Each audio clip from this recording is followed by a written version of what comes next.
প্রিয় দর্শক, শেখ হাসিনার যেখানে শেষ তারেক রহমানের সেখানে শুরু। চীন সফর দিয়ে শেখ হাসিনার শেষ হয়েছিল এবং চীন সফর সংক্ষিপ্ত করে উনি চলে এসেছিলেন ঢাকায়। এসেই তখন রাজাকারের নাতিপুতি বলে বৈষম্য বিরোধী আন্দোলনকে চাঙ্গা করেছিলেন তিনি আরও। সেই চীন সফর দিয়ে শুরু হয়েছে তারেক রহমানের, এবং সাথে উনি মালয়েশিয়া সফরও করেছেন। চীনে এখন কি পাবেন না সেটা নিয়ে এক ধরনের উদ্বেগ কাজ করছে, কারণ শেখ হাসিনার সময় একদিন সফর সংক্ষিপ্ত করে তিনি চলে এসেছিলেন এবং তিনি যে আশায় গিয়েছিলেন তাতে কোনো কিছুই হয়নি, আশা ভেস্তে গেছে। এই জন্যই তার মেজাজ খারাপ ছিল, যার জন্য উনি সংবাদ সম্মেলনে এই ধরনের কথা বলেছিলেন এবং বলেই রাজাকার নাতিপুতি বলেই উনি আন্দোলনটাকে আরও বেশি উত্তেজিত করে তুলেছিলেন। এখন সেখান থেকেই শুরু করেছেন তারেক রহমান। যেমন উদ্বেগ আছে তেমনি আশা আছে, তো দেখা যায় কি পাওয়া যায়। কিন্তু ইতিমধ্যে মালয়েশিয়ায় যেটা হয়েছে, শ্রমবাজার উন্মুক্ত হয়েছে এবং বাকি যে কথাগুলো হয়েছে, শ্রমবাজার উন্মুক্ত হয়েছে সেটাও কিন্তু আলোচনা, কোনোটাই কিন্তু চুক্তি হয়নি। সব কিছুই আলোচনা হয়েছে এবং খসড়া হয়েছে, কিন্তু একেবারে কোনো চুক্তি যে ফাইনাল করে এসেছে সেরকম এখনও কোনো কিছু হয়নি। তো আমরা আশাবাদী যে আলোচনাগুলো হয়েছে সেগুলো খুব শীঘ্রই সেগুলো সফলতার মুখ দেখবে। কিন্তু একটি হতাশার বিষয় যে আমাদের যে স্টুডেন্টরা যায় সেখানে সবাই ওয়ার্ক পারমিট পায়, কিন্তু বাংলাদেশের স্টুডেন্টরা পায় না।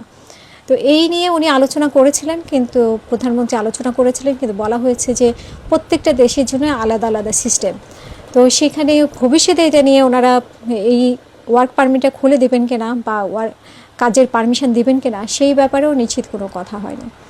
তো দেখা যাক প্রধানমন্ত্রী তারেক রহমান চীন সফরটা আসলে কেমন হয়, কী নিয়ে আসতে পারেন। ইতিমধ্যে আমরা দেখেছি যে দুজন মন্ত্রীকে তলব করে নিয়ে যাওয়া হয়েছে রাতারাতি গতকাল রাতে। একজন হচ্ছে তথ্যমন্ত্রী, আরেকজন হচ্ছেন পানি সম্পদ মন্ত্রী। সো আমরা আশায় থাকলাম ভালো কিছু আসবে এবং বাংলাদেশে আসলেও ভালো কিছু হবে, সেটার জন্য আপনার আমার সবার সেই চেষ্টা অব্যাহত থাকবে। আসসালামু আলাইকুম। প্রধানমন্ত্রী জনাব তারেক রহমানের প্রথম বিদেশ সফর যেটা মালয়েশিয়াতে, সেটা শেষ হয়েছে। তো আমরা শুরু থেকে যেরকম দেখলাম, ওনাকে লাল গালিচা সংবর্ধনা দিয়েছে, এরপর ওনাকে নিয়ে বিভিন্ন প্রোগ্রামের আয়োজন করা হয়েছে। তারপর জোবাইদুর রহমানকে নিয়ে ক্রুজে ঘুরতে গেলেন আনোয়ার ইব্রাহিম, ওনার ওয়াইফ। তারপর ওনাদের জন্য যে অ্যারেঞ্জমেন্ট, তারপর যে মালয়েশিয়ার সবচেয়ে বড় 5টা কোম্পানির যে মালিক, ওনারা মিটিং করেছেন জনাব তারেক রহমানের সাথে। তারপর হচ্ছে শ্রমবাজার যে অনেকদিন হলো বন্ধ, সেটা খোলার ব্যাপারে কথা হয়েছে। আশা করি এটা শীঘ্রই খুলে যাবে। আরেকটা জিনিস যেটা, যে মালয়েশিয়ার কারাগারে অনেক বাংলাদেশি অনেকদিন হলো আটক, এটা নিয়েও কথা বলেছেন জনাব তারেক রহমান। আর একটা দেশের সাথে একটা দেশের বন্ধুত্ব বা কিভাবে তাদেরকে গুরুত্ব দিচ্ছে, একসেপ্ট করছে, অনেক কিছুর উপর ডিপেন্ড করে, বা অনেক সাইন দেখে বোঝা যায় তারা কতটুকু গুরুত্ব দিচ্ছে বাংলাদেশকে। আজকে জনাব আনোয়ার ইব্রাহিম, মালয়েশিয়ার যে প্রধানমন্ত্রী, ওনার অফিসিয়াল পেজ থেকে একটা ভিডিও আপলোড হয়েছে। ভিডিওটা শুধু দেখবেন, মানে মুগ্ধ হয়ে যাবেন ভিডিওটা দেখলে।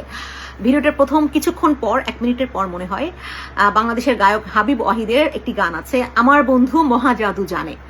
এই গানটা যে ভিডিও দিয়েছে সেখানে এই গানটা আপলোড করেছে ওনারা। তো একজন প্রধানমন্ত্রীর অফিসিয়াল পেজ থেকে তারা নিশ্চয়ই গানটার মিনিং না বুঝে আপলোড করেনি, গানটার মিনিং বুঝে ওখানে সেট করেছে গানটা। তো আমার বন্ধু মহাজাদু জানে, এরকম একটা গান যখন একটা দেশের প্রধানমন্ত্রী তার পেজ থেকে আপলোড দেয় ভিডিও সহ, তাহলে বোঝাই যায় যে ওনারা কতটুকু গুরুত্ব দিয়েছে, কতটুকু রেসপেক্ট করছে আমাদের প্রধানমন্ত্রীকে, এবং কতটুকু বন্ধুত্বপূর্ণ সম্পর্ক স্থাপন করতে চাচ্ছে বাংলাদেশের সাথে। সো এই হিসেবে সব মিলিয়ে বলা যায় যে ওনার মালয়েশিয়ার সফরটা অবশ্যই সফল, এবং আমরা যেরকম চেয়েছিলাম উনি সেরকম রেসপেক্ট পেয়েছে। সো বলা যায় যে এখান থেকে ভালো আউটকাম আসবে। আর নেক্সট উনি এখন চায়নাতে আছে, দেখা যাক উনি যেরকম আশা বলেন, যেরকম সম্পর্ক স্থাপনের কথা বলেন, সবকিছু চিন্তা ভাবনা করে উনি ওখানে গেছেন। দেখা যাক চায়নাতে যে কি হয়। তবে প্রথম সফর মালয়েশিয়াতে, পরেরটা চায়নাতে, এটা গুড মুভ। আল্লাহ হাফিজ।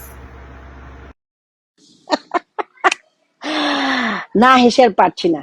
স্বাস্থ্য অধিদপ্তরের মহাপরিচালক, আপনি তো ভাই বিশাল একটা কথা বলে ফেলেছেন।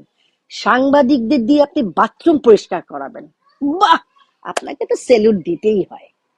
অবশ্য আমি এটাতে একটু দুঃখ পাই নাই, একটু কষ্ট পাই নাই, কারণ সাংবাদিকরাই তো নিজেদের সম্মান রাখতে পারছে না। ওনারা যে হারে সুধী মহাজনের পা চাটে, পারলে জুতাটাও চেটে দেন, আমরা দেখেছি। কিন্তু এই যে সাংবাদিক ভাই বোনেরা, আপনারা বলেন তো, যে একটি কাজ, একটি ছোট্ট একটি কাজের কথা বলেন, যে কাজটি সুধী মহাজন বাংলাদেশের মানুষের কল্যাণ হবে, সেরকম কোনো কাজ করেছে? করেনি। কেন করেনি? কারণ সেই মানুষটা বাংলাদেশের মানুষকে ভালোবাসে না, ঘৃণা করে, ঘৃণা। আপনি আজ পর্যন্ত বাংলাদেশের মানুষের জন্য কিছু করেছেন উনি? যদি দেখাতে পারেন, দেখান। উনি যা কিছু করেছেন নিজের স্বার্থে করেছে, এবং যা কিছু করেছে পৃথিবীর অন্যান্য দেশকে খুশি করবার জন্য করেছে। অর্জন করেছে বাংলাদেশের থেকে, কিন্তু বিলিয়েছেন অন্যান্য দেশে নিজে ভালো থাকবার জন্য। ঠিক আছে? ওনার প্রতিটি কথা মিথ্যা, প্রতিটি কথা মিথ্যা, প্রতিটি কথা মিথ্যা। আরে আপনাদেরকে তো, সাংবাদিকদের তো ফাঁচুকে পর্যন্ত আপনাদের ঘর থেকে বের করে দেয়, তারপরেও আপনারা ফাঁচুকির বিরুদ্ধে একটি শব্দ লেখার সাহস রাখেন না। কারণ কি? আপনাদের নিষেধ করা হয়েছে। কিসের নিষেধ? আপনাদের এই প্রফেশনে কি নিষেধ আছে? আপনারা বাড়িতে যান না? আপনাদের সন্তানের সামনে দাঁড়ান না? কে কোথাকার সাংবাদিক একটা মাইক নিয়ে এসে কিছু বিকৃত রুচি সম্পন্ন মানুষের সামনে দাঁড়ায়, সারাদিন মুক্তিযোদ্ধাদের গালিগালাজ করে, মুক্তিযুদ্ধ নিয়ে বিকৃত কথা বলে, মিথ্যা ইতিহাস বলে, এবং বঙ্গবন্ধুর পরিবারকে নিয়ে যা খুশি তাই বলে, মনে করছে যে এই প্রজন্মকে মিথ্যে কথা বললে তারা বিশ্বাস করবে। সেটা আর হবে না, সেটা আর হবে না। কারণ ৭৫-এর পরে আপনারা যারা মিথ্যে কথা বলেছেন, সেটা এই পর্যন্ত টেনে হেঁচড়ে আনা গেছে। এরপরে যেটা বলতে হবে, সত্যটা বলতে হবে। ঠিক আছে? সত্য বলবেন। সত্য যত কঠিন হোক, সত্যকে সত্য করেই বলতে হবে। ঠিক আছে?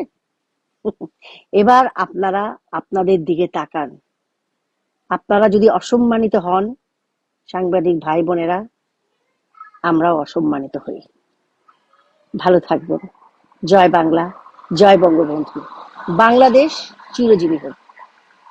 জাতীয় পর্যায়ের অত্যন্ত গুরুত্বপূর্ণ নেতা, তাদেরকেও কিন্তু আমরা রাষ্ট্রীয়ভাবেও স্মরণ করি না। শেরে বাংলা একে ফজলুল হকের জন্য আমাদের দেশে রাষ্ট্রীয়ভাবে কি কোনো বিশেষ অনুষ্ঠান হয়?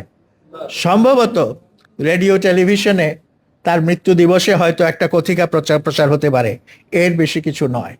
হোসেন শহীদ সরওয়ার্দী এদেশে গণতন্ত্রের জন্য যার অনেক অবদান ছিল, সেই সময় পাকিস্তান সৃষ্টিতে যার অনেক অবদান ছিল, তাকেও কিন্তু আমরা সেভাবে স্মরণ করি না। এবং এইখানে যে তিন নেতার যে মাজার,